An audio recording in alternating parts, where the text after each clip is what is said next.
Hello viewers, I am Dr. Aparna Vijay Kumar, Senior Consultant Neurologist, Citizens Hospitals, Hyderabad.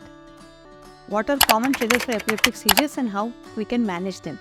So the common triggers for epileptic seizures include lack of sleep, stress, use of alcohol, smoking, use of mobiles, watching too much of TV, playing video games, and even sometimes fever can trigger seizures.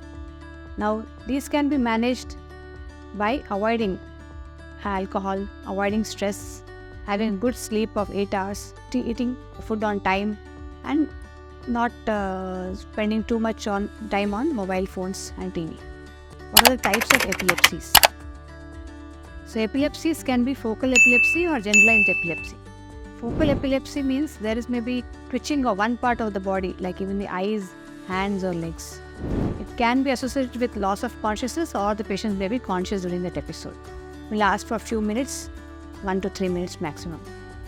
Generalized epilepsies, in which there is tonic-clonic jerks, jerks of all 4 limbs, and there may be uprolling of the eyeballs, there can be tongue bite, there may be frothing from the mouth, the head and neck can get deviated to one side of the body.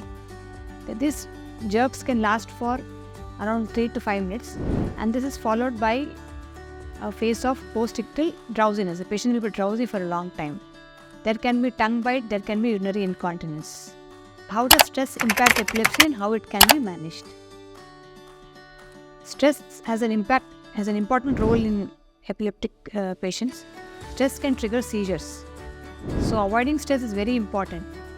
The stress can be managed by doing exercise daily and also practicing yoga, pranayama, breathing exercises.